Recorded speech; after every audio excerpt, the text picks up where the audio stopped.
Okay, tukyagenda maaso n'okuba nga tunyumyamu wano ku Uganda Lifestyle. Amanya nze Waswa Emmanuel. Uganda Lifestyle tukuweereza nga tusinzira Kampala, Uganda.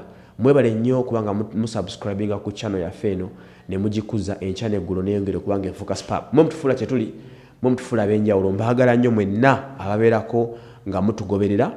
Program yaffe ya nnaku mwebale nnyo okuba nga mugisponsoringa ne mugisaamu akasimbi. Mikwano gyaffe mwena betusaba obuyambi ne muyamba abantu abo abatebasobodde. Ekolebwako Hajati mumumanyi yabeerako webale nnyo okuba nkola programu kakati Grace Khan nali emboozi ya Grace Khan naye nagireka nga saaga nnyo kugyogerako because of two reasons or three. Engeri gyembeera ennyo ne Kitonsa ne Grace Khan embeera nnyo naye nali saagala nnyo kukyogera okusinziira gye byava. Ekiriwo kiri nti wabadde waliwo n'oluvuuvuumu wakati wa Grace Khan wenawuliddeko nti Grace Khan yabadde yakanamu ne Rema nga yagala omukolo gwe gwagusooka omuntu yandebuuza mukolo gwa Grace Khan ki kati bino wamanga bigenda mu maaso ku sayidi ya Kitonsa. Njagala nsooke mbabule story gye yava okutuuka wano weeri n'ebiriwo. Ekiri mu ddiiro kiri nti Grace Khan ne Kitonsa bandiba nga bagenda kwewasa okwanjula kujja. Kakati bino bivaawa byatandika Grace Khan yadda mu mikono gya Kitonsa nga ava mu the New Eagles nga lutaaya abasuddewo mu bufunze emankyogera nga agenze emitu ya politics na biki n'abata. Grace Khan agane ne Kitonsa Kojja ne bandiko kwanga ba moving out ne bakola ennyimba ez'enjawulo okuli ziwakyuka darling n'endala nnyingi era tugezaako nnyo okuba nga tuzipushinga somewhere. Okuva Grace Khan agenda mikono gya Kitonsa obulamu bwa Grace Khan bwakyuka. Kitonsa y'omu ku bantu bemanyi abata sente nti zembadde nnyo naye but he gives out money. Kasoba nga olwasoma omukodde n'asiima akusasula bulungi ayinza n'okuweeza obwereere.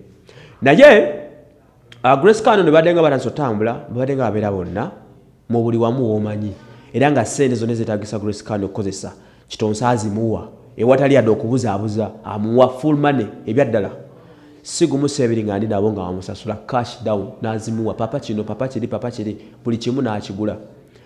Ndowooza ebintu bya laavu bino buli wobeera ennyo n'omuntu affection etandika okujja because bye tunoonya mu basajja oba abakazi ebeera care.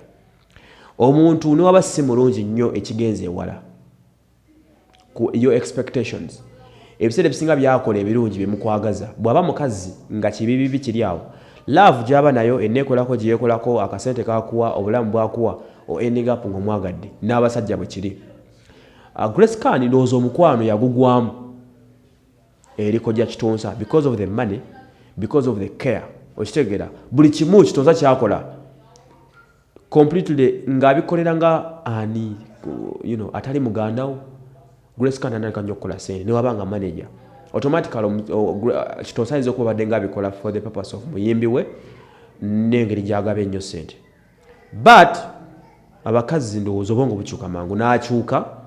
Grace Khan atuuka ateeka birthday mwagimanyi yaliwo of recent yali surprise birthday ne yeekola obusolosolo ku mukolo ogwo omuli okunywegera Kojja Kitonsa okukaaba amaziga okutandika okugamba abantu nga bw'ayagala ennyo Kitonsa era mbadde nga mbalaba nga bawanyisiganya ebigambo. Grace Khan bw'agamba abantu nga bw'ayagala ennyo Kitonsa bw'abyegaana mpola mpola bw'abuzaabuza kino bw'abuzaabuza kiri agali ewa mu famire ya kati tumutegedde gye biva kati zonna ennaku abali ku page ya Grace Khan mukimanyi kigenda mu maaso 24/7 aba posting ebintu byogana ku Kitonsa ayogera lunye nti yayagala Kitonsa ebyaddala ebitali byakusaaga era bimubuuza agamba nti yamwagala ne Kitonsa nga Kojja oba omuntu omututumfu mulala abadde nga abuzaabuza bwatyo era lumunamugako nimugana Kojja omuwala oyo nangamba bireke but ekiriwo kiri nti ekisooka mukyala wa Kitonsa agafutuka ewo yandiba nga yanobye ekyo kimu olw'ebigenda mu maaso. Ekyokubiri Kitonsa ne Grace Khan okwanjula kwandiba nga kuli mu kkubo kujja anytime. Kitonsa nja kufuna nakuba obudde buganye leero ne sitakufuna bulungi so ajja tuwulira akanvu n'akagga na lwaki kiki ekiriwo ekyo. So bwe tuva mu mbaga ya Rema twandira bya Kitonsa ne Grace Khan naye ng'ovudde ku ebyo era still Grace Khan ennaku zino she's becoming very tough. Alabika oba promotion zisusse oba kasente oba fujjo ennaku zino takyali wakusaagirako yeekola obusolosolo oba buli kala. So bwe mulaba embaga ya Kitonsa ne Grace Khan oba okwanjula temwewuunya there is something in amidst these people ekigenda maaso and almost it's for real.